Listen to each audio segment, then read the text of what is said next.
नमस्कार प्यारे साथियों, कैसे हो आप सभी। तो उम्मीद करता हूं सभी अच्छे होंगे और ठीक ठाक होंगे।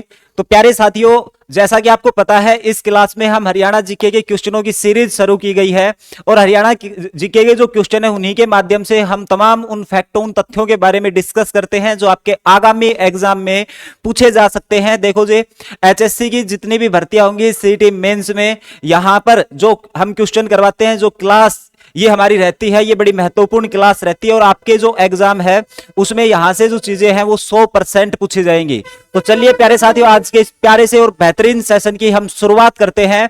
और पहला क्वेश्चन ये रहा आपकी स्क्रीन पर कि हिसार में स्थित राष्ट्रीय पशु अनुसंधान जो केंद्र है, इसकी स्थापना कब हुई थी। ठीक है, हिसार जिले का राष्ट्रीय पशु अनुसंधान केंद्र। देखो जी, इस प्रकार के जो हमारे पास क्वेश्चन आते हैं, तो इन प्रकार के क्वेश्चनों की 3 वैरायटी हैं जो आपके पेपर में पूछी जाती है और यहां से हम कंफ्यूज रहते ही रहते हैं। लेकिन आज आपने हमारी क्लास को ज्वाइन कर लिया है, आज के बाद यहां से कोई भी डाउट नहीं रहेगा। देखो जी, सबसे पहले अगर मैं बात करूं तो ध्यान रखेंगे, हमारे पास आता है राष्ट्रीय पशु अनुसंधान संस्थान। ठीक है, आप क्या कहेंगे, राष्ट्रीय पशु अनुवांशिक संस्थान। ठीक है, जब आपसे अनुवांशिक संस्थान के बारे में पूछा जाए तो आपका आंसर क्या आएगा। ठीक है, उसके बाद आप बताएंगे मेरे को कि मेरे भाई राष्ट्रीय पशु अनुवांशिक ब्यूरो, राष्ट्रीय पशु अनुवांशिक ब्यूरो। और जब आपसे राष्ट्रीय पशु अनुवांशिक ब्यूरो के बारे में पूछा जाए तो आपका आंसर क्या आएगा। ठीक है, और फिर हमारा आता है कि राष्ट्रीय पशु अनुसंधान केंद्र।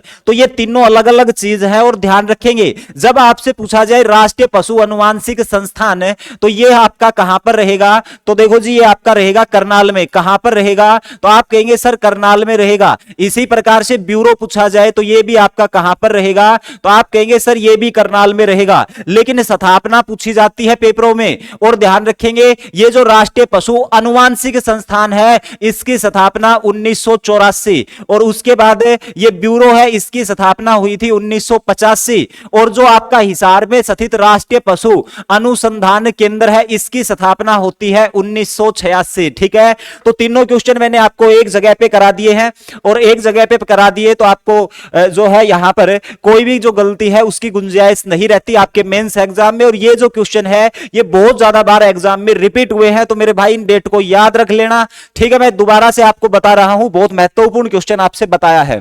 उसके बाद बात आती है हिसार मंडल के अंतर्गत कितने जिले आते हैं। तो देखो जी, अगर आप उन मंडलों की बात करें, किसकी बात करें, तो मंडल की अगर बात की जाए तो आप सभी जानते हैं कि भाई हमारे पास है हरियाणा में मंडलों की कितनी संख्या है। तो आप कहेंगे हरियाणा में जो हमारे का पास कुल मंडल है इनकी संख्या हो जाएगी 6। ठीक है, अब देखो मंडल को हम इंग्लिश में क्या बोलते हैं, तो आप कहोगे सर इसको डिवीजन कहा जाता है। क्या कहा जाता है, डिवीजन कहा जाता है। फिर ये जो डिवीजन है, इस डिवीजन का कोई ना कोई सर्वोच्च अधिकारी होगा। क्या होगा मेरे भाई, तो इस डिवीजन का कोई ना कोई सर्वोच्च अधिकारी होगा, और उस सर्वोच्च अधिकारी का क्या नाम होगा, तो आप कहेंगे जी इसका जो सर्वोच्च अधिकारी है डिवीजन का उसको आयुक्त कहा जाता है, यानी कि हम उसको कमिश्नर भी बोलते हैं। ठीक है मेरे भाई, तो ये बात आपको समझ में आई कि जो डिवीजन का सर्वोच्च अधिकारी होता है, जो इसको संभालने का काम करता है, इसको क्या कहा जाता है, तो आप कहेंगे इसको कहा जाएगा क्या, तो इसको कहा जाएगा आयुक्त या फिर कमिश्नर। अब देखो बात कर लेते हैं वो 6 डिवीजन आपके पास कौन कौन से रहने वाले हैं।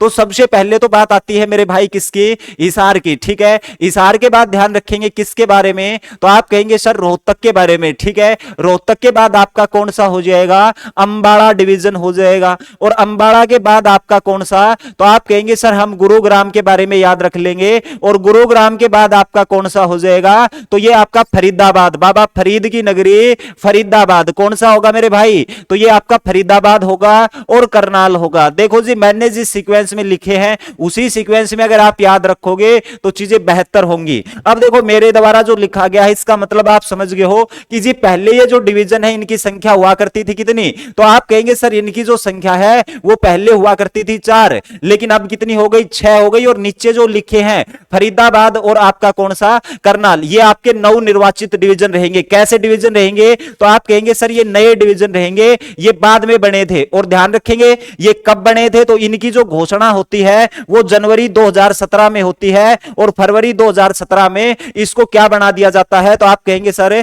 इनको डिवीजन बना दिया जाता है। ठीक है, तो इनको मंडल बना दिया जाता है। ठीक है, अब बात कर लेते हैं कि भाई इसमें कौन कौन से जो मंडल है, कौन कौन से जिले हैं वो आपके शामिल रहने वाले हैं।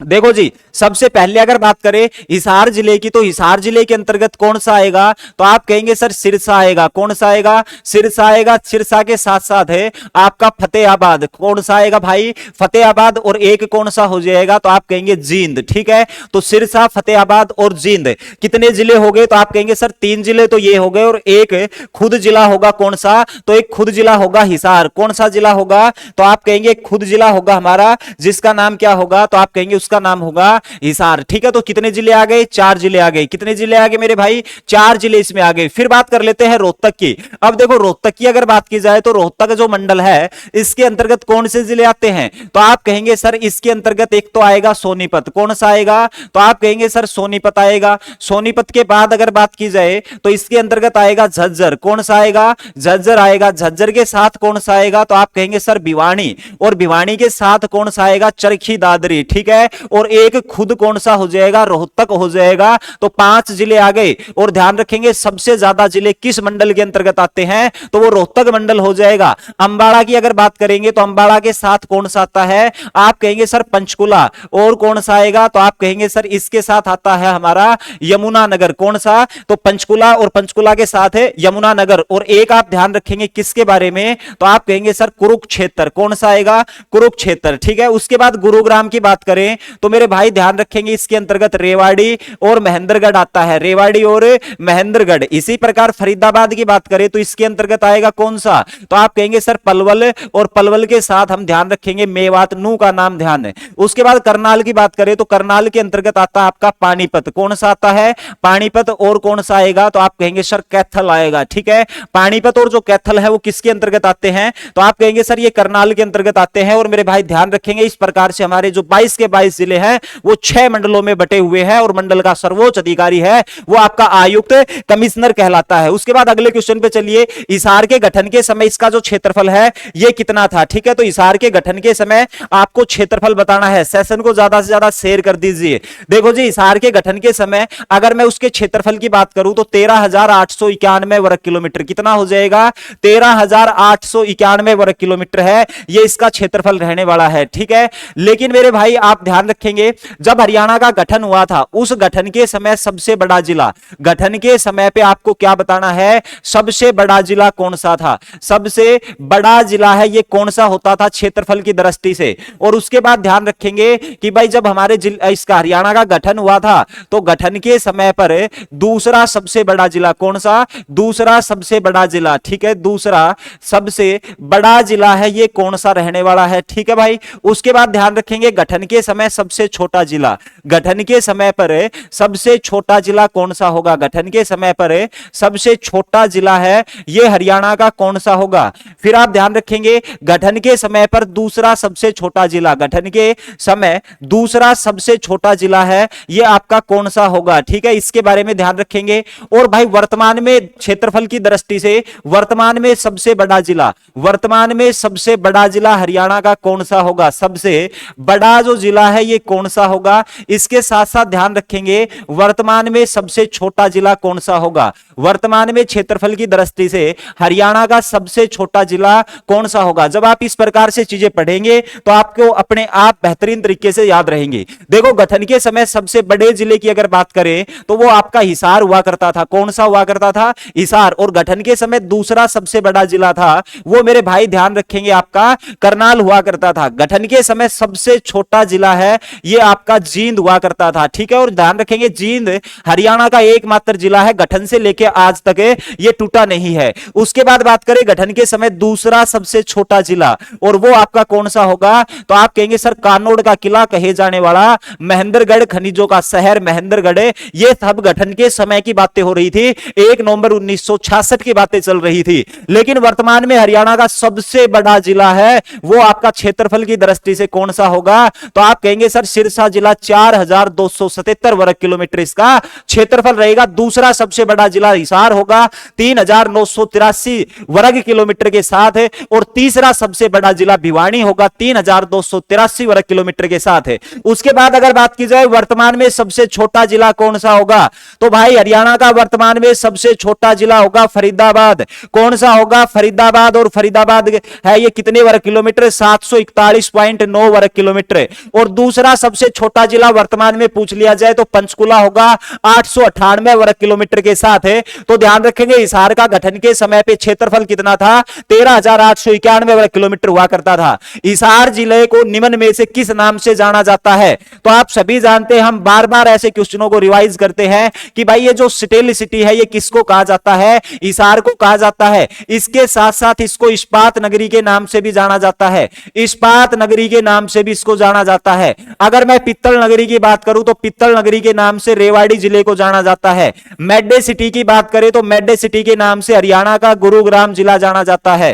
पेपर सिटी की बात करें तो पेपर सिटी के नाम से हरियाणा का यमुनानगर जिला जाना जाता है। लेकिन आपसे अगर पूछ लिया जाए महलों का शहर किसे कहा जाता है, हरियाणा में महलों का शहर किसे कहा जाता है? फिर आपसे पूछ ले हरियाणा में नहरों का नगर किसे कहा जाता है, हरियाणा में नहरों का नगर किसे कहा जाता है? ठीक है। उसके बाद सुगर सिटी ऑफ हरियाणा के नाम से किसको जाना जाता है? सुगर सिटी ऑफ हरियाणा के नाम से किसको जाना जाता है? कॉटन सिटी ऑफ हरियाणा के नाम से किसको जाना जाता है? Cotton city. इसके अलावा स्कूल व अस्पतालों का शहर किसे कहा जाता है? हरियाणा में स्कूल व अस्पतालों का शहर है, यह किसको कहा जाता है? यह भी आपके पेपर में पूछा जा सकता है। इसी प्रकार से अगर मैं बात करूं तो मिक्सी सिटी के नाम से किस जिले को जाना जाता है? हरियाणा में मिक्सी सिटी किसे कहा जाता है? इसके साथ साथ नैनो सिटी के नाम से किसको जाना जाता है? हरियाणा में नैनो सिटी। तो इतने क्वेश्चनों के आप आंसर करेंगे और आप क्या कहेंगे, सर महलों का शहर अगर हमसे पूछ लिया जाए तो हम फतेहाबाद को देखेंगे। और ध्यान रखेंगे उदयपुर सिटी, उदयवीर जो सिटी है वो भी इसको कहा जाता है पिंक सिटी के नाम से। हरियाणा का जो जिला जाना जाता है वो कौन सा जाना जाता है? तो आप कहेंगे पिंक सिटी के नाम से भी फतेहाबाद जाना जाता है। नहरों का नगर टोहाना को भाई ध्यान रखेंगे, टोहाना जहां से हमारी जो बाखड़ा नहर है, ठीक है, जो बाखड़ा नहर है वो क्या करती है, प्रवेश करती है हरियाणा में। कहां से? टोहाना से। और फिर यही टोहाना में नहरों का जाल बिछाया गया, बहुत सारी नहरें इधर उधर निकालने का काम किया गया, इसीलिए टोहाना को क्या कहा जाता है? नहरों का नगर कहा जाता है। सुगर सिटी ऑफ हरियाणा के नाम से रोहतक को जाना जाता है, रोहतक को एजुकेशन हब भी कहा जाता है। कॉटन सिटी के नाम से पलवल को जाना जाता है, पलवल को। स्कूल व अस्पतालों का शहर भी किसको कहा जाता है? तो आप कहेंगे सर स्कूल व अस्पतालों का शहर भी हरियाणा में पलवल को कहा जाता है। ठीक है, किसको कहा जाता है? तो ध्यान रखेंगे ये भी आपका पलवल को कहा जाता है। मिक्सी सिटी के नाम से हरियाणा का अंबाला जिला जाना जाता है, अंबाला को मिक्सी सिटी कहा जाता है, वैज्ञानिकों की नगरी कहा जाता है। नैनो सिटी के नाम से रायपुर को जाना जाता है। ध्यान रखेंगे पहले रायपुर को ऑप्शन में देखेंगे और रायपुर आपको ऑप्शन में ना मिले तो फिर आप किसको कर देंगे? तो आप कहेंगे सर पंचकुला। ठीक है, ये पंचकुला है। इस पंचकुला का या पिंजौर का पुराना नाम पंचमपुर हुआ करता था। 5 कुओं या नहरों के कारण ही इसका नाम क्या हुआ है? तो ये पंचकुला हुआ है। उसके बाद और नहीं लिखे तो कुछ मैं आपको वैसे बता देता हूं, जैसे मुगल द्वीप आपसे पूछ ले कि हरियाणा में मुगल द्वीप के नाम है, ये किसका नाम रहेगा मुगल द्वीप के नाम से? तो आप कहेंगे थानेश्वर को मुगल द्वीप के नाम से जाना जाता है। अगर आपसे पूछ लिया जाए हरिवाल का लंदन किसे कहा जाता है, हरियाणा में हरिवाल का लंदन किसे कहा जाएगा? तो आप कहेंगे सर रेवाड़ी को हरिवाल का जो लंदन है उसके नाम से जाना जाता है। किसको? रेवाड़ी को हरिवाल का नंदन कहा जाता है। हरियाणा में हरियाणा का गया किसे कहा जाता है? हरियाणा का गया किसे कहा जाता है? तो आप कहेंगे सर हरियाणा का जो गया है, मैं लिख भी देता हूं, हरियाणा का गया। ठीक है, आपसे हरियाणा का गया पूछ ले तो आप किसको कहेंगे? सर पेहोवा को जाना जाता है। किसको? पेहोवा को। हरियाणा का लघु हरिद्वार किसे कहा जाता है? लघु हरिद्वार मैंने ये 4 आई लिख दिया। ठीक है, इसको हरिद्वार समझ लेना।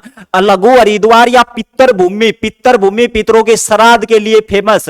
और ध्यान रखेंगे वो आपका होगा शफिद्दो, जिसका पुराना नाम शरप तमन हुआ करता था। पेहोवा जिसका पुराना नाम पिर्थुदक हुआ करता था। ये तमाम बातें आप अगर ध्यान रखेंगे तो आप क्वेश्चन को कर जाएंगे। ये था हिसार जिले को किस नाम से? तो ये हो जाएगा स्टील सिटी, इस्पात नगरी के नाम से हिसार को जाना जाता है। उसके बाद आता है हिसार में स्थित देवी भवन मंदिर का निर्माण किस महाराजा के द्वारा कराया गया था? अब देखो इस क्वेश्चन का जो आंसर है वो तो हम करने का काम करेंगे। ठीक है, इसके अलावा आपको बहुत सारी चीजें हैं जो इस क्वेश्चन से आपको याद रखनी है। अब आप कहोगे कौन कौन सी? तो आपसे कहेगा कि भाई हमारे राज्य में जो ब्रज क्षेत्र है उसके 84 कोस की परिक्रमा में हरियाणा का कौन सा मंदिर स्थित रहेगा? ठीक है, तो ध्यान रखेंगे हरियाणा का कौन सा मंदिर है जो हमारा ब्रज है, इस ब्रज क्षेत्र की 84 कोस की परिक्रमा में स्थित है? ब्रज क्षेत्र की 84 कोस की परिक्रमा में कौन सा मंदिर स्थित है? ठीक है, क्वेश्चन ऐसे ही इसी लैंग्वेज में पूछा जाएगा,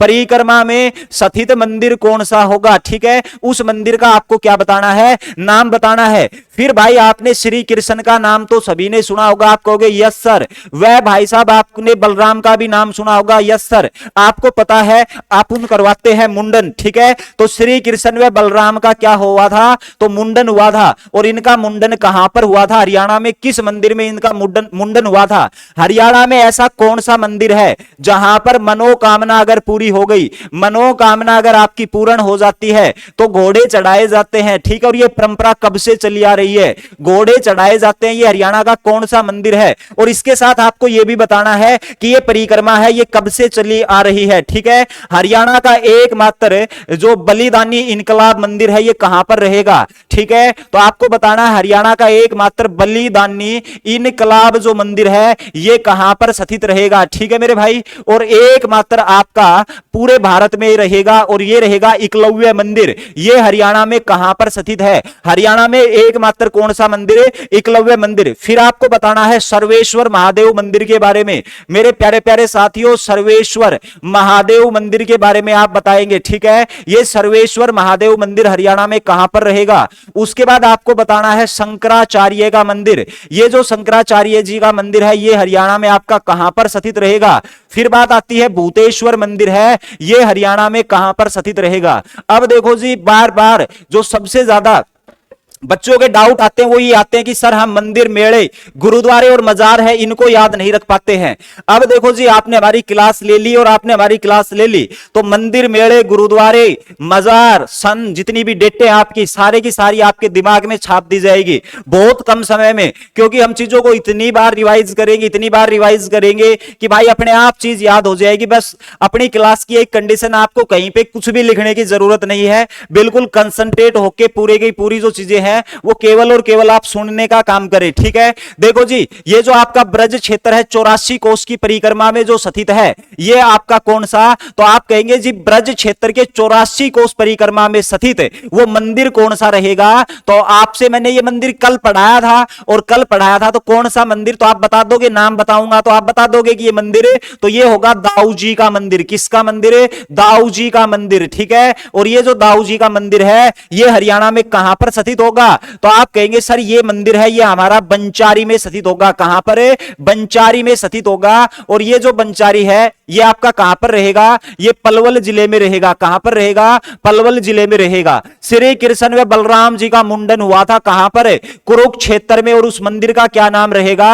तो आप कहेंगे भद्रकाली माता का मंदिर। ठीक है, किसका? भद्रकाली मां का मंदिर। और ये जो भद्रकाली मां का मंदिर है ये आपका कुरुक्षेत्र में रहेगा। लेकिन ध्यान रखेंगे इस मंदिर की एक खास बात है, और इस मंदिर की जो खास बात है वो क्या रहेगी? ये 51 शक्तिपीठों में शामिल है। कहां पर शामिल है? 51 शक्तिपीठों में। और इस शक्तिपीठ का मतलब क्या है? तो आप ये कहेंगे कि भाई जिस समय पे आपको पता है भगवान शिव और पार्वती, और जब पार्वती की मृत्यु होती है तो उस समय पे क्या होता है कि पार्वती का जो शव है वो उठाने नहीं देते हैं। कौन? शिव। और उस समय पे ध्यान रखेंगे जो शिव है उसको क्रोध आ गया था, उसी समय पे उसने तांडव किया था। लेकिन जो देवताओं हैं उनके द्वारा जो भगवान पार्वती है उसके शव को काटा गया और उसके 51 टुकड़े किए गए। और ध्यान रखेंगे यहां पर दाएं पैर का जो टखना है वो आके गिरा था इसी स्थान पर कुरुक्षेत्र में। ठीक है, तो ये मां पार्वती का यहां पर टखना गिरा था। कहां पर? तो ये भद्रकाली मां का जो मंदिर है ये हमारा 51 शक्तिपीठों में शामिल है। और ध्यान रखेंगे मनोकामना पूरी होने पर जो घोड़े चढ़ाए जाने की परंपरा है वो भी भद्रकाली मां का मंदिर कुरुक्षेत्र में। और सबसे पहला जो घोड़ा चढ़ाया गया था वो अर्जुन के द्वारा चढ़ाया गया था। ये परंपरा चली आ रही है कब से? तो आप कहेंगे सर ये परंपरा चली आ रही है महाभारत काल से। कब से? महाभारत काल से। बलिदानी इकबाल मंदिर, तो ये मैं बड़ा खास मंदिर आपसे बताने जा रहा हूं। जो हरियाणा का एकमात्र बलिदानी इकबाल जो मंदिर है ये आपका यमुनानगर में स्थित होगा। कहां पर स्थित होगा मेरे प्यारे प्यारे भाइयों? ये आपका यमुनानगर में स्थित होगा। ठीक है, इस चीज को आप जरूर ध्यान रखेंगे। एकलव्य मंदिर तो बड़ा महत्वपूर्ण है मेरे भाई। खांडसा प्रॉपर जगह से आएगा, ये खांडसा गुरुग्राम में स्थित रहेगा। और इसके बारे में प्रीवियस क्लास में हमने चर्चा की थी। सर्वेश्वर महादेव मंदिर आपका कुरुक्षेत्र में स्थित है। लेकिन ये जो मंदिर है इसको किसने बनवाया था? तो आप कहेंगे इस मंदिर का निर्माण बाबा श्रवणनाथ के द्वारा करवाया गया था। किसका? सर्वेश्वर महादेव मंदिर का निर्माण बाबा श्रवणनाथ के द्वारा करवाया गया था। और ये मंदिर ब्रह्म सरोवर के बीचों बीच स्थित है। तो क्वेश्चन इस प्रकार से भी आ सकता है कि ब्रह्म सरोवर के बीचों बीच कौन सा मंदिर स्थित है? तो वो सर्वेश्वर महादेव मंदिर स्थित होगा। उसके बाद शंकराचार्य मंदिर है, ये आपका कहां पर रहेगा? कुरुक्षेत्र। लेकिन कुरुक्षेत्र में प्रॉपर जगह ध्यान रखेंगे, ज्योतिसर में स्थित है। कहां पर स्थित है? तो आप कहेंगे सर कुरुक्षेत्र। और कुरुक्षेत्र में भी जो प्रमुख जगह है वो कौन सी हो जाएगी? ज्योतिसर में कौन सा? शंकराचार्य का मंदिर स्थित है। अब बात कर लेते हैं भूतेश्वर मंदिर के बारे में। तो मेरे भाई भूतेश्वर मंदिर आपका जींद में रहेगा। कहां पर रहेगा? जींद में रहेगा। अब इस मंदिर से पूछे जाने वाले सारे क्वेश्चनों को मैं यहीं पे बता देता हूं कि ये जो भूतेश्वर मंदिर है, इसी मंदिर को रानी तालाब का शिव मंदिर भी कहा जाता है। इसी मंदिर का दूसरा नाम क्या हो जाएगा? तो आप कहेंगे जी इसी को रानी तालाब का शिव मंदिर भी कहा जाता है। इसी को रानी तालाब का क्या कहा जाता है? तो आप कहेंगे मेरे प्यारे साथियों शिव मंदिर भी कहा जाता है, रानी तालाब का शिव मंदिर। यही वो मंदिर है जिसको हम किसके नाम से जानते हैं? हर कैलाश के नाम से। जिसको किस नाम से? हर कैलाश मंदिर के नाम से भी जाना जाता है। यही वो मंदिर है जिसको हम भूतों का मंदिर भी कहते हैं। भूतों का क्या कहते हैं? इसको मंदिर भी कहते हैं। तो इसी एक मंदिर के बहुत सारे क्या हो जाएंगे? नाम हो जाएंगे। लेकिन ध्यान रखेंगे इसका जो निर्माण है वो 19वीं सदी में 1880 से लेके और 84 से 87 के बीच में कराने का काम किया था। एग्जैक्ट डेट से क्वेश्चन नहीं आएगा, सदी से क्वेश्चन आएगा। 19वीं सदी में इसका निर्माण कराया गया था। और ध्यान रखेंगे उस शासक का नाम, और उस शासक का नाम क्या था? रघुवीर सिंह चौधरी। और ध्यान रखेंगे रघुवीर सिंह चौधरी की पत्नी थी, उसकी एक बार क्या हुई? इच्छा हुई कि मैं जाके जो स्वर्ण मंदिर है उसको देखूं। तो स्वर्ण मंदिर को देखने की जो इच्छा है वो रघुवीर सिंह चौधरी की पत्नी की हुई। लेकिन ध्यान रखेंगे वहां के जो तत्कालीन अमृतसर के राजा थे उनके द्वारा मना कर दिया गया, हम आपको अमृतसर में प्रवेश नहीं करने देंगे। और उसी की पैज के ऊपर यह मंदिर बनवाया गया था। तो ध्यान रखेंगे आपसे यह भी पूछ सकता है कि हरियाणा का ऐसा कौन सा मंदिर है जो हूबहू जो हमारा अमृतसर का स्वर्ण मंदिर है उसकी नकल पर बनाया गया? तो वो मंदिर कौन सा होगा? भूतेश्वर मंदिर, रानी तालाब का शिव मंदिर, जो अमृतसर के स्वर्ण मंदिर की नकल पर रघुवीर सिंह चौधरी के द्वारा 19वीं सदी में बनाने का काम किया जाता है। ठीक है, तो मेरे भाई इस चीज को आप ध्यान रखेंगे। इसके अलावा एक परशुराम का मंदिर है, वो भी आप ध्यान रख लेंगे क्योंकि परशुराम के नाम से पूरे भारत में एक ही मंदिर रहेगा, इसलिए फेमस हो जाएगा। वो रामराय गांव जो कि जींद में स्थित है वहीं पर स्थित रहेगा। चलिए जी अगले क्वेश्चन पे।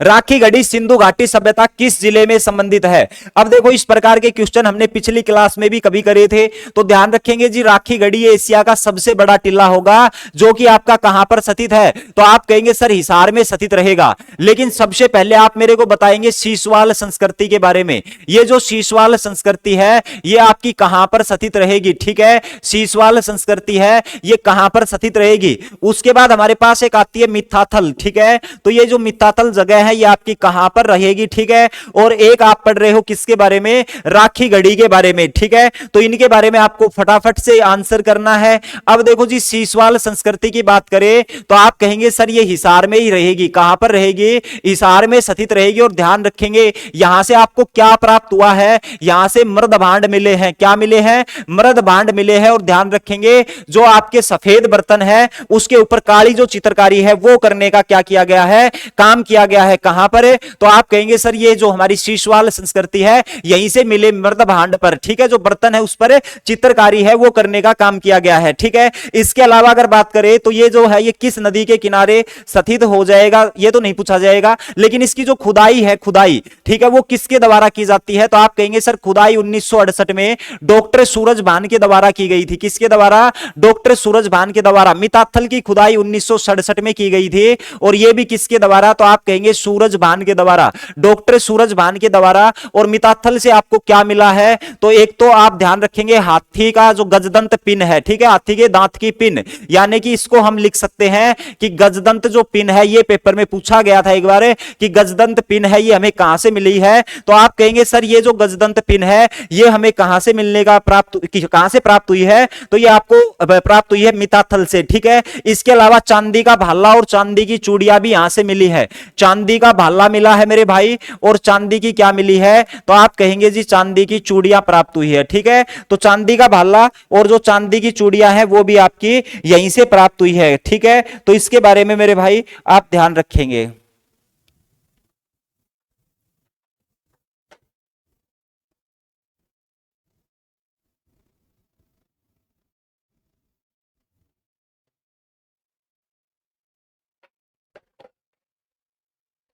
देखो जी, आप बात कर लेते हैं, ये जो आपका राखी गढ़ी है ये आपका कहां पर रहेगा, तो आप कहेंगे सर हिसार में रहेगा। और इसकी जो खुदाई की गई थी वो ध्यान रखेंगे 1963 में की गई थी। और 1963 में किसके द्वारा, तो आप कहेंगे डॉक्टर सूरज भान के द्वारा। किसके द्वारा की गई थी, डॉक्टर सूरज भान के द्वारा। यहां से हमें क्या प्राप्त हुआ है, तो आप कहेंगे सर यहां से हमें एक मानव शरीर का कंकाल प्राप्त हुआ है। और यह बताया जाता है कि नर और मादा का यह कंकाल रहने वाला है, यानी कि उस समय पे जो नर मादा का जो कंकाल का मिलना, तो हमारे इतिहासकारों ने यहां पर यह संज्ञा दे दी कि यह प्रेमी जोड़े का कंकाल यहां से प्राप्त हुआ है। तो ध्यान रखेंगे, नर और मादा का कंकाल एक साथ प्राप्त हुआ, तो आपसे पूछ सकता है प्रेमी जोड़े का जो कंकाल है वो कहां से मिला है, तो वो आपका राखी गढ़ी से प्राप्त हुआ है। ठीक है, इसके अलावा एक बनावली रहेगा। क्या रहेगा, एक रहेगा आपका बनावली। और ये बनावली कहां पर रहेगा, तो आप कहेंगे सर ये फतेहाबाद में रहेगा। कहां पर रहेगा मेरे प्यारे प्यारे भाइयों, ये आपका फतेहाबाद में रहेगा। कौन सा,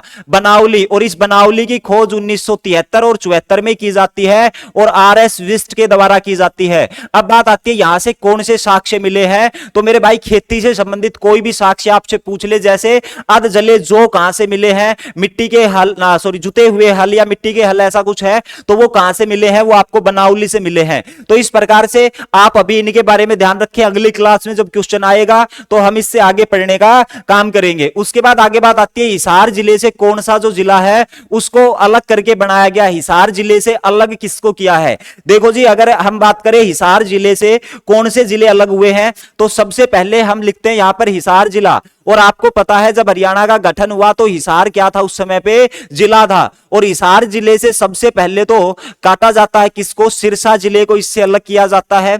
उसके बाद ध्यान रखेंगे यहां से अलग हुआ था कौन सा, फतेहाबाद है, वो भी यही इसी जिले से क्या होता है, अलग होता है। ठीक है, तो सिरसा हो गया और फतेहाबाद हो गया, ये कहां से अलग हुए हैं, तो ये हिसार से अलग हुए हैं। ठीक है, तो यहां पर आपका रोहतक आंसर नहीं आएगा, रेवाड़ी आंसर नहीं आएगा, हिसार नहीं आएगा, और इसका आंसर क्या आएगा, तो आप कहेंगे सर इसका आंसर आ जाएगा सिरसा। ठीक है, इसी प्रकार से अगर आपसे पूछ ले कि भाई रोहतक से कौन सा जिला अलग हुआ है, तो रोहतक से जब पूछा जाए तो ध्यान रखेंगे सोनीपत है, इसको रोहतक से अलग करके बनाया गया है, किसको, सोनीपत को। और इसके साथ साथ ध्यान रखेंगे जो झज्जर जिला है इसको भी किससे अलग किया गया है, तो इसको भी सोनीपत से अलग किया गया है। ठीक है, सॉरी सोनीपत से नहीं, इसको रोहतक से अलग किया गया, किसको, झज्जर को। ठीक है, तो ये आपको क्या करना है, ध्यान रखना है। ठीक है, चलिए अगले क्वेश्चन पे। और अगला बड़ा बेहतरीन क्वेश्चन है और इस क्वेश्चन को डिटेल से हम करने जा रहे हैं कि राजीव गांधी तापीय विद्युत परियोजना है, ये किस जिले में स्थित रहेगी। राजीव गांधी के नाम से तापीय विद्युत परियोजना है, ये आपकी किस जिले में स्थित रहेगी, इसके बारे में आपको बताना है। देखो जी राजीव गांधी तापीय विद्युत अगर परियोजना की बात करें तो सबसे पहले तो आप बताएंगे कि इसकी जो स्थापना है वो कब हुई थी। ठीक है, इसकी स्थापना कब हुई थी और इसकी जो क्षमता है ये आपकी कितनी रहने वाली है, और इस परियोजना का दूसरा नाम क्या रहेगा, इसका जो दूसरा नाम है वो भी आप साथ के साथ आंसर कर देंगे। देखो जी सबसे पहले मैं आपको बता देता हूं, राजीव गांधी तापीय विद्युत परियोजना जब पेपर में पूछी जाएगी तो डिस्ट्रिक्ट का नाम नहीं दिया जाएगा, आपसे प्रॉपर जगह है वो पूछी जाएगी। और ध्यान रखेंगे खेदड़ हिसार से रहेगी। ठीक है, तो राजीव गांधी जो परियोजना है ये आपकी कहां पे हो जाएगी, तो आप कहेंगे ये खेदड़ है। और खेदड़ में वो शहर भी ध्यान रखेंगे बरवाड़ा, खेदड़ बरवाड़ा कहां से रहेगी, ये आपकी हो जाएगी हिसार। स्थापना बताया जाता है भाई इसकी 2010 में हुई थी। कब हुई थी, 2010 में। और क्षमता की अगर इसकी बात करें तो शायद 1200। ठीक है, तो इसकी जो क्षमता है वो कितनी हो जाएगी, 1200 मेगावाट, यानी कि 600 मेगावाट की 2 यूनिट यहां पर स्थापित की गई है। टोटल कितनी हो जाएगी, 1200 मेगावाट ये इसकी क्षमता रहने वाली है। और इसका इसका जो दूसरा नाम है, इसको उत्तर भारत की मेगा परियोजना के नाम से भी जाना जाता है। आपसे क्वेश्चन ये भी पूछ सकता है कि उत्तर भारत की जो मेगा परियोजना है वो किसको कहा जाता है, तो आप कहेंगे उत्तर भारत की जो मेगा परियोजना है वो हमारी राजीव गांधी तापीय विद्युत परियोजना है, इसी को कहा जाता है। ठीक है, फिर बात ये आती है कि भाई जो अपना हरियाणा, इसकी हरियाणा में सबसे पहली जो परियोजना है, ठीक है, सबसे पहली जो परियोजना है वो कौन सी स्थापित हुई थी, सबसे पहली और सबसे पुरानी। ठीक है, तो ध्यान रखेंगे हरियाणा में सबसे प्रथम परियोजना, हरियाणा की पहली तापीय विद्युत परियोजना, हरियाणा की प्रथम तापीय विद्युत परियोजना। तो आपको यह बताना है कि जो तापीय विद्युत परियोजना, हरियाणा की पहली तापीय विद्युत परियोजना, ठीक है, तो यह परियोजना, इसकी स्थापना कब हुई थी और यह कहां पर स्थित रहेगी, इसकी स्थापना है यह आपकी कब हुई थी। ठीक है, यह स्थापना और उसके बाद इसकी आपको बतानी है क्षमता। ठीक है, तो ये दो चीजें हैं, ये आप बताने का कष्ट करें। क्षमता मैं बता देता हूं आपको, इसकी जो क्षमता है वो 1367.80 मेगावाट रहेगी, 1367.80 मेगावाट। स्थापना 1979 में की गई थी और इसकी स्थापना हुई थी आसन गांव में। कहां पर हुई थी? आसन गांव में। और ध्यान रखेंगे इसका नाम क्या हो जाएगी, तो जो हरियाणा की पहली तापीय विद्युत परियोजना है उसको हम पानीपत, जो तापीय थर्मल पावर प्लांट है, इसके नाम से जानते हैं, पानीपत तापीय विद्युत संयंत्र के नाम से इसको जाना जाता है। तो ध्यान रखेंगे पानीपत थर्मल पावर प्लांट है, यह आपका हरियाणा का, प्रदेश का सबसे पहला और सबसे पुराना रहेगा। ठीक है, पहला है तो सबसे पुराना हो जाएगा। ठीक है, तो ये तो दो क्वेश्चन हमने कर लिए, लेकिन काम इतने से चलेगा नहीं, यहां से जो क्वेश्चन है वो और भी वैरायटी के पूछे जाएंगे। जैसे कि अगर आपसे पूछ लिया जाए हरियाणा की सबसे बड़ी जो विद्युत परियोजना है, ठीक है, तो ध्यान रखेंगे हरियाणा की सबसे बड़ी विद्युत परियोजना कौन सी रहने वाली है, हरियाणा की सबसे बड़ी विद्युत परियोजना है, इसका क्या नाम होगा। ठीक है, तो मेरे प्यारे प्यारे भाइयों और बहनों ध्यान रखेंगे आप, ये हरियाणा की जो सबसे बड़ी विद्युत परियोजना है ये हमारी होगी इंदिरा गांधी तापीय विद्युत संयंत्र। ठीक है, किसके नाम से, तो आप कहेंगे सर इंदिरा गांधी के नाम से तापीय विद्युत संयंत्र रहेगा। क्या रहेगा, तो आप कहेंगे सर तापीय विद्युत संयंत्र रहेगा। किसके नाम से, तो ये इंदिरा गांधी के नाम से रहने वाला है तापीय विद्युत संयंत्र। और मेरे प्यारे प्यारे साथियों आप ध्यान रखेंगे इसी का दूसरा नाम अरावली तापीय विद्युत संयंत्र भी हो जाएगा, अरावली तापीय विद्युत संयंत्र भी इसको कहा जाता है। और भाई साहब ध्यान रखेंगे इसकी जो स्थापना है वो कब हुई थी, तो आप कहेंगे इसकी स्थापना हुई थी 2010 में, 2011 में और 2012 में। आप कहोगे ये क्या लिख दिया, अब देखो 2010 में 500 मेगावाट यूनिट की स्थापना की गई, 500 मेगावाट की 2011 में और 500 मेगावाट की 2012 में, और कुल मिलाकर कितनी क्षमता रहेगी इसकी, 1500 मेगावाट। कितनी रहेगी, 1500 मेगावाट। ये आप ध्यान रखेंगे किसके, इंदिरा गांधी तापीय विद्युत परियोजना, जिसका दूसरा नाम अरावली तापीय विद्युत परियोजना है, ये भी रहने वाला है। ठीक है, अब बात आती है ये स्थित कहां पर है, तो मेरे भाई जाडली का नाम आपने सुना होगा, इसके लिए ध्यान रखेंगे ये आपकी जाडली में स्थित रहेगी। और जाडली कहां पर, किस डिस्ट्रिक्ट में आता है, तो ये झज्जर जिले में आता है। हरियाणा की सबसे छोटी विद्युत परियोजना के बारे में पूछ लिया जाए तो सबसे छोटी कौन सी रहेगी, तो आप कहेंगे वो रहेगी हमारी दीन बंधु छोटू राम के नाम से। किसके नाम से, तो मेरे प्यारे प्यारे साथियों ध्यान रखेंगे दीन बंधु छोटू राम। और जब दीन बंधु छोटू राम का जब हम जिक्र करते हैं तो इसके नाम से कहां पर रहेगी, तो आप कहेंगे सर ये यमुना नगर में स्थित रहेगी, दीन बंधु छोटू राम के नाम से विद्युत परियोजना। और इसकी स्थापना होती है कब, 2008 में। ठीक है, और कितने यूनिट की क्षमता रहेगी, तो आप कहेंगे 300 मेगावाट की यहां पर 2 यूनिट लगाई गई है, तो टोटल 600 मेगावाट है। ये आपकी कहां पर रहेगी, तो ये रहेगी आपके दीन बंधु छोटू राम, जो कि कहां पे गया, ये होगी आपकी दीन बंधु छोटू राम जो कि 600 मेगावाट और हरियाणा की सबसे छोटी परियोजना ये आपके रहने वाली है। चलिए अगले क्वेश्चन पे, पृथ्वीराज द्वितीय का जो अभिलेख है वो कहां से प्राप्त हुआ है। ठीक है, एक बार आप कमेंट करके बता भी दीजिए, कहीं बोर तो नहीं हो रहे हैं। अगर आप बोर हो रहे हैं, जो क्लास है उसमें आपका मन नहीं लग रहा है तो आप एक बार कमेंट करके जरूर बता दीजिए, आपका मन भी लगा दिया जाएगा, ठीक है। क्योंकि अभी तो जो मेरा पूरा का पूरा जो ध्यान है वो अपने कंटेंट की तरफ है, ठीक है।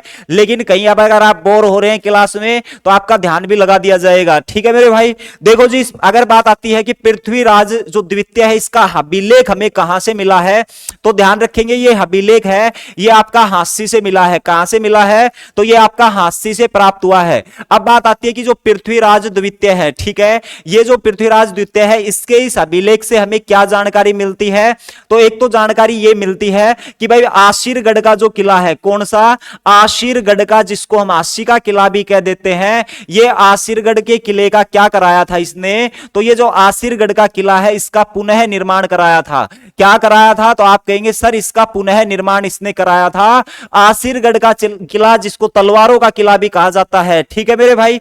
आप ना एक बार कमेंट जरूर करिए ताकि मेरे को यह पता लग सके कि आप एक्टिव होकर बैठे हुए हैं और सारी की सारी चीजें आपको समझ में आ रही है, तो कोई दिक्कत नहीं है, ठीक है। तो कमेंट जरूर करेंगे। देखो जी, आशीरगढ़ का जो किला है ये आपका कहां पर रहेगा, हांसी में रहेगा, और इसका पुनः निर्माण है ये पृथ्वीराज द्वितीय ने कराया था। उसके बाद आगे बात आती है कि जो राजा हुए हैं, और एक राजा थे जिसका नाम था द्रुपद, उसने यहां पर तलवारों की फैक्ट्री है ये स्थापित करने का काम किया था। तलवारों की क्या स्थापित की थी, फैक्ट्री स्थापित की थी, ठीक है जी। अभिलेख से क्वेश्चन आया है तो मैं एक क्वेश्चन आपको बता देता हूं। 12 खड़ी का जो अभिलेख है ये आपको हरियाणा में कहां से मिला है, आपसे पूछ सकता है मेरे भाई। 12 खड़ी का जो अभिलेख है ये आपको हरियाणा में कहां से मिला है, 12 खड़ी का क्या अभिलेख। इसी प्रकार से हमारे पास एक अभिलेख आता है खरोष्टी लिपि का अभिलेख है, हरियाणा में कौन सी लिपि का, तो आपसे पूछेगा कि बताइए खरोष्टी लिपि का जो अभिलेख है ये आपका कहां से आपको प्राप्त हुआ है, हरियाणा में, ठीक है। फिर बात आती है जो संगीत के 7 स्वर हैं वो हमें कहां से मिले हैं, ठीक है। संगीत के जो 7 स्वर हैं ये आपको कहां से मिले हैं, संगीत के 7 स्वर के बारे में आपको ध्यान रखना है। एक अभिलेख प्राप्त हुआ है जिसका नाम है लाडनू अभिलेख है, ये हमें किसके बारे में जानकारी देता है, और जो लाडनू अभिलेख है ये हरियाणा में आपको कहां से प्राप्त हुआ है इसके बारे में भी आप आंसर कर सकते हैं, ठीक है। इसके अलावा एक अभिलेख प्राप्त हुआ है सोनीपत ताम्र अभिलेख, ठीक है। सोनीपत का कैसा अभिलेख है, तो आप कहेंगे सर ताम्र अभिलेख, ठीक है। अब देखो सोनीपत का ताम्र अभिलेख यहां से ये नहीं पूछेगा ये कहां से मिला, मैं बताऊंगा यहां से क्या पूछा जाएगा। उसके बाद आपके पास है आगे बात आती है एक टोपरा स्तंभ लेख के बारे में, आप सभी ने सुना होगा, किसके बारे में, तो आप कहेंगे सर टोपरा स्तंभ लेख है। और ये जो टोपरा स्तंभ लेख है इससे आप क्या समझते हो, ये आपको कहां से प्राप्त हुआ है। अब तमाम क्वेश्चनों को हम करने का यहां पर प्रयास करेंगे, ठीक है जी। हाँ समझ आ रहा है सब कुछ, ओके। क्योंकि ना पता रहना चाहिए कि आपको समझ आ रहा है या फिर मैं अपने अकेले अकेले बोले जा रहा हूं, आपकी तरफ कोई जो ध्यान है वो आकर्षित नहीं है।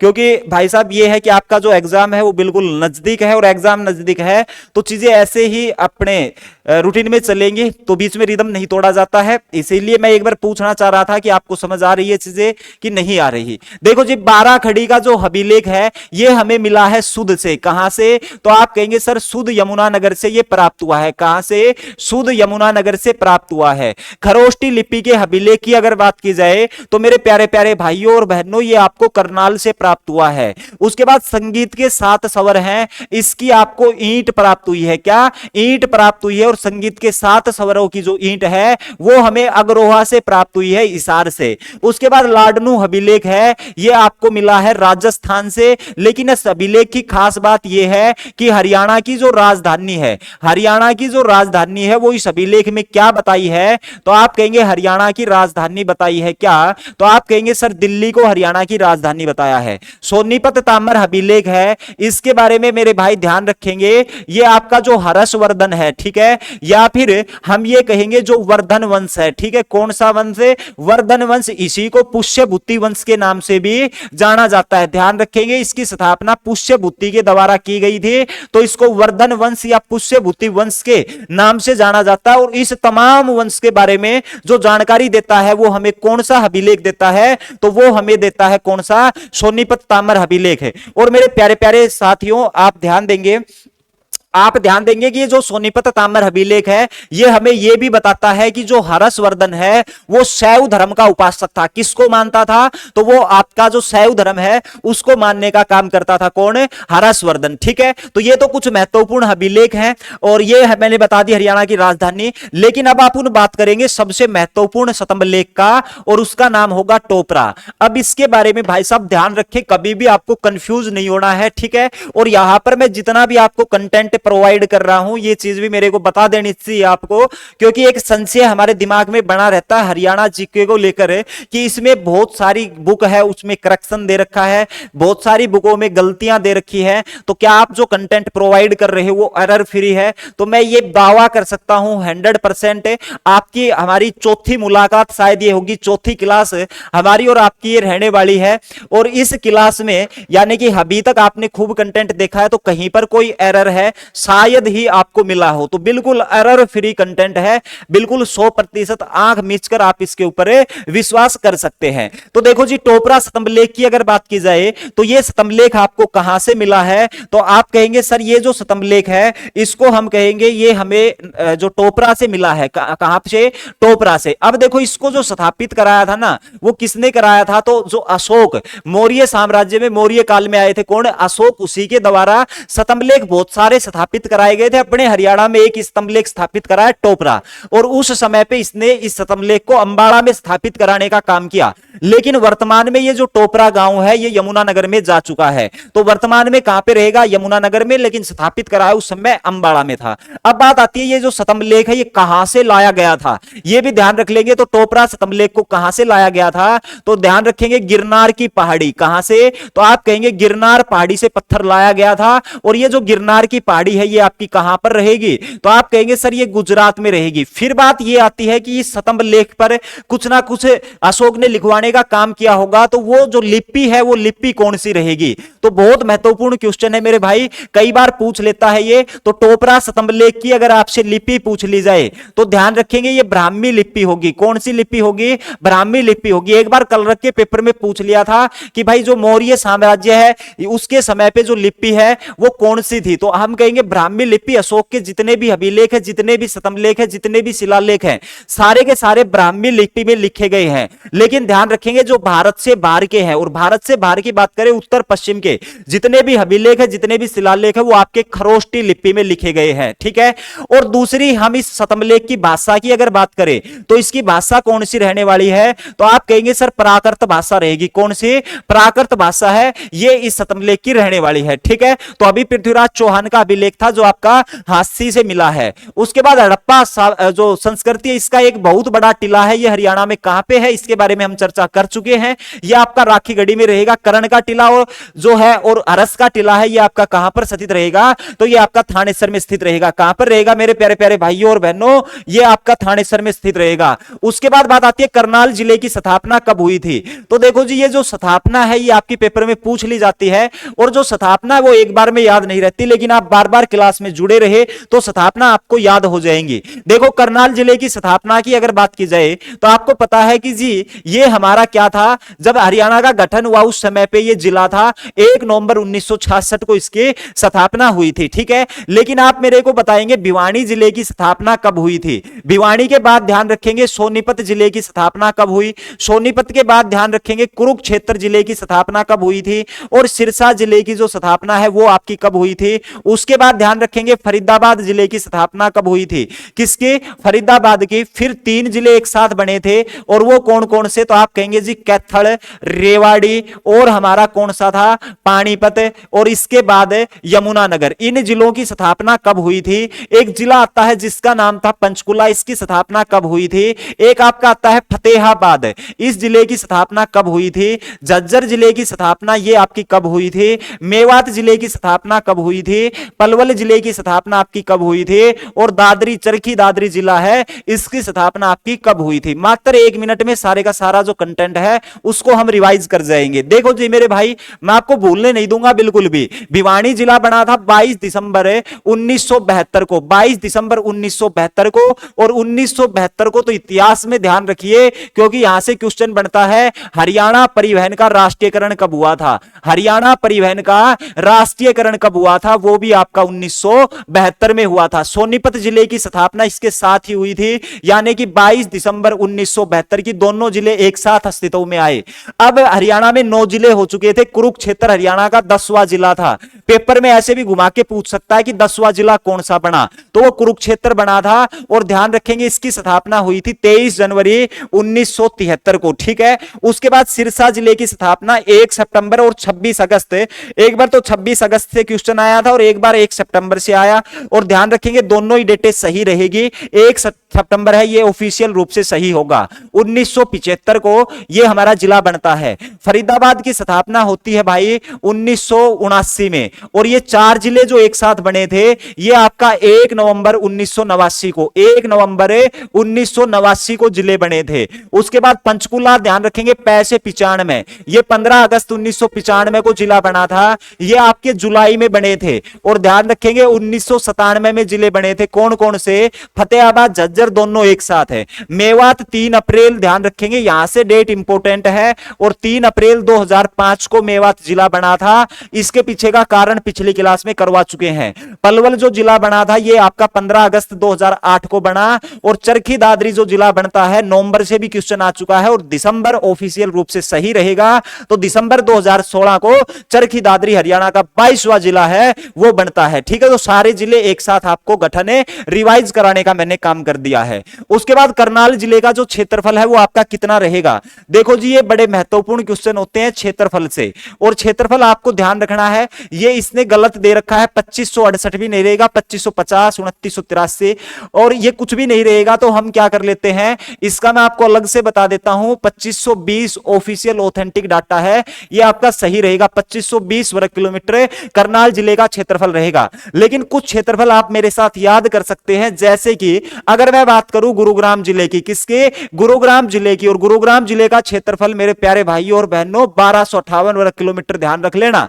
फरीदाबाद की अगर बात करें तो थोड़ी देर पहले ही हमने चर्चा की थी 741.9, ठीक है, ये वर्ग किलोमीटर आपका किसका, फरीदाबाद का। उसके बाद अगर बात की जाए तो आपके पास जिला आता है कौन सा, क्षेत्रफल तो हम पढ़ ही रहे हैं, एक आपके पास आता है यमुनानगर, ठीक है, और यमुनानगर जिले का जो क्षेत्रफल है वो 1768 करके आप ध्यान रख लेंगे। महेंद्रगढ़ जिला है, इसका अगर क्षेत्रफल आपसे पेपर में पूछ लिया जाए तो 1899। आप कहोगे सर इस प्रकार से कैसे याद रखें, बस आप जुड़े रहिए मेरे साथ, अगर आप जुड़े रहेंगे, ठीक है। आप मेरे साथ, क्या गलत बता दिया मैंने पीछे, सही तो है 23 जनवरी, ठीक है। देखो जी अगर आप मेरे साथ जुड़े रहे, केवल चीजों को देखते रहे, तो जल्दी वो समय मात्र 2-3 दिन में ऐसा आएगा, ये सारी चीजें आपको तुरंत क्लिक करेंगे।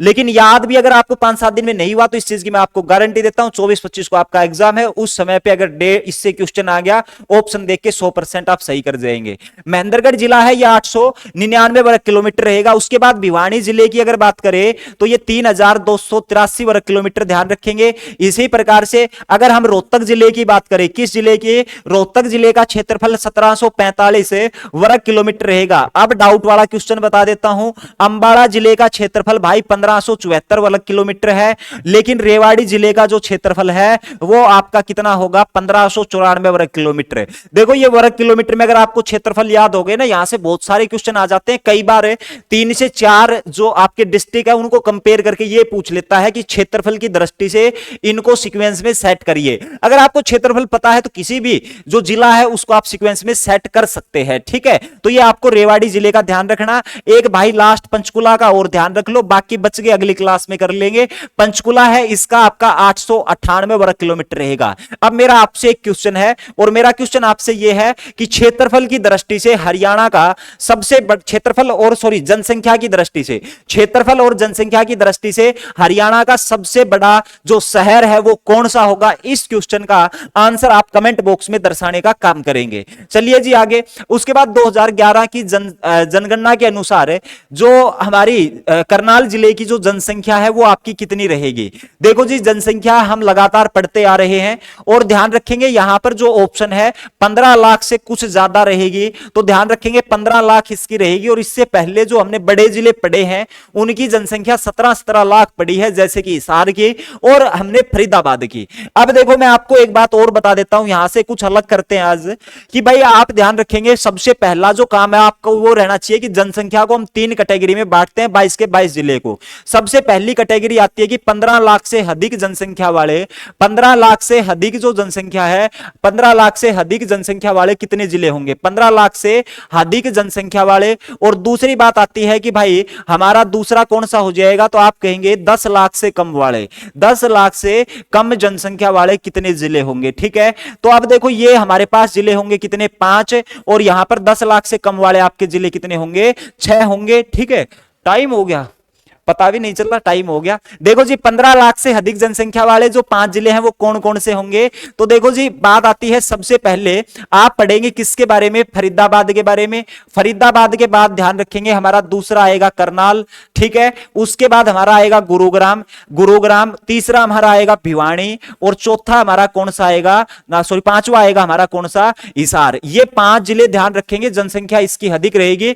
उसके बाद आप 10 लाख से कम वाला ध्यान रखेंगे रेवाड़ी, ठीक है, रेवाड़ी के साथ साथ महेंद्रगढ़, महेंद्रगढ़ के साथ ध्यान रखेंगे आप फतेहाबाद को, किसको, तो आप कहेंगे सर फतेहाबाद। और एक आपका हो जाएगा झज्जर, एक आपका कौन सा हो जाएगा, पंचकुला। ठीक है, ये देखो छोटे छोटे जिले हैं 10 लाख से कम जनसंख्या वाले, लेकिन पेपर में क्वेश्चन आया तो ध्यान रखेंगे एक ऑप्शन आपको कुरुक्षेत्र भी मिलेगा जो कि 10 लाख से कम वाला है। ठीक है, 10 लाख से कम वाला है। ठीक है, तो जल्दी से आप कमेंट में बता दीजिए क्लास थोड़ी और चलने दे या फिर यहीं पर स्टॉप कर दे। अगली आपकी जो क्लास है ओपीजी की क्लास है ना, ओबीजी है कि ओपीजी है, तो वो क्लास भी आपकी है आने वाली है। ठीक है, तो एक बार बताइए आपको इंटरेस्ट बन रहा है तो क्लास को थोड़ा 5, 7, 10 मिनट और खींच देते हैं, अभी क्वेश्चन बचे हुए हैं। और आप अगर ये कहेंगे कि क्लास को यहीं पे समाप्ति की घोषणा कर दो तो हम यहीं पे क्लास की समाप्ति की घोषणा कर देंगे। जल्दी से आप कमेंट करके बता दीजिए।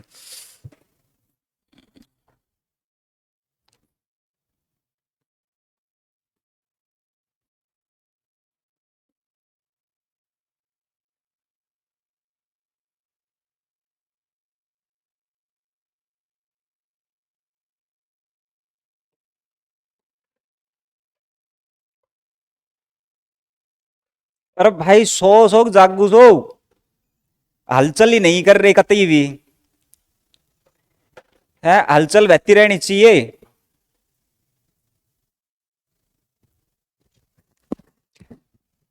इंजेक्शन लगवा के बैठे होगे 500 mg का कि ले भाई।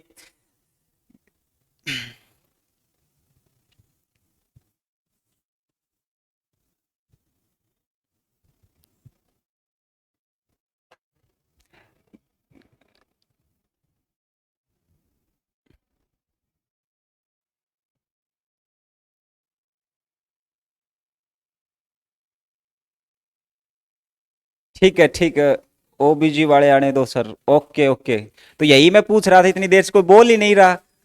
ठीक है, चलिए जी आज का लास्ट क्वेश्चन आपकी स्क्रीन पर, और इस लास्ट क्वेश्चन के बारे में आप फटाफट से बता दीजिए, करनाल शहर किसके द्वारा बसाया गया। तो देखो जी करनाल शहर की अगर बात की जाए तो जो करनाल शहर है वो किसके द्वारा बसाया गया था, तो आपको पता है जी करनाल को राजा कर्ण के द्वारा बसाया गया था। और जो ये कर्ण है इसी के नाम पर इसका नाम क्या होता था, कर्णाल्य हुआ करता था। क्या नाम हुआ करता था, तो कर्ण को कर्णाल्य के नाम से जाना जाता है। अब जाते जाते बहुत बेहतरीन क्वेश्चन मैं आपको बता के जाता हूं कि जो भिवानी जिला है इसको इसके संस्थापक कौन हुए हैं, जो महेंद्रगढ़ जिला है इसके संस्थापक कौन हुए हैं, महेंद्रगढ़ को किसने बसाया था, भिवानी को किसने बसाया था, हांसी जिला है ये किसने बसाने का काम किया था। ये 3 आंसर फटाफट से दे दीजिए, उसके बाद मैं आपसे रुस्तगी ले लूंगा। देखो जी भिवानी जिले की अगर बात करें तो ध्यान रखेंगे बात थी 26 फरवरी 1376 की, 26 फरवरी 1376 को बसाया गया था। और वो राजा शासक थे जिसका नाम था नीम सिंह, राजा नीम सिंह ध्यान रखेंगे। और राजा नीम सिंह की पत्नी भवानी देवी के नाम पर ही इसका नामकरण हुआ है। महेंद्रगढ़ जिले को भाई 2 तथ्य ध्यान रखेंगे, एक तो ये बताया जाता है, आपने अनंगपाल का नाम सुना होगा ना, अनंगपाल, और ये अनंगपाल के द्वारा बसाया गया था। और दूसरा ये बताया जाता है कि जो बाबर था ना, बाबर, इस बाबर का एक सेवक था जिसका नाम था महमूद महमूद खां, बाबर के सेवक महमूद खां ने इसको बसाने का काम किया। उसके बाद आसी की अगर बात करें तो आसी राम जाट आते हैं। कौन आते हैं तो आप ध्यान रखेंगे, आसी राम जाट आते हैं, ठीक है। इस आसी राम जाट के द्वारा बसाया गया। और दूसरा तथ्य यह भी है कि भाई जो है ना, इसने अनंगपाल ने इसको बसाने का काम किया था। और अनंगपाल ने अपने गुरु, अनंगपाल ने क्या किया था तो अनंगपाल ने अपने गुरु, ठीक है, जिसका क्या नाम था हस्कर, तो इसके नाम पर हांसी को क्या करने का काम किया था तो ये बसाने का काम किया था। और एक ध्यान रखेंगे, फरीदाबाद, फरीदाबाद के संस्थापक कौन हुए हैं तो आप कहेंगे फरीदाबाद को भाई 1607 ईस्वी में, जो कि आपका जहांगीर था, उसी जहांगीर के दरबार में एक व्यक्ति था जिसका नाम था फरीद, और बाबा फरीद को नियुक्त किया गया था शेर शाह सूरी मार्ग की निगरानी करने के लिए 1607 में। और जो बाबा फरीद है उसी के द्वारा फरीदाबाद की क्या की गई थी, स्थापना की गई थी, ठीक है, स्थापना की गई थी, समझ गए। तो चलिए प्यारे प्यारे साथियों, आज के इस सेशन की यहीं पर समाप्ति की घोषणा करते हैं। आपसे कल फिर मुलाकात होगी, तब तक के लिए जो हमारा सेशन है इसको आप ज्यादा से ज्यादा शेयर करें, ज्यादा से ज्यादा लाइक करें, ठीक है। तो अपन कल मिलते हैं बेहतरीन कंटेंट, नई एनर्जी, नई ऊर्जा और नए जोश के साथ। अपना ध्यान रखिएगा और देखते रहिए। धन्यवाद। जय हिंद, जय भारत।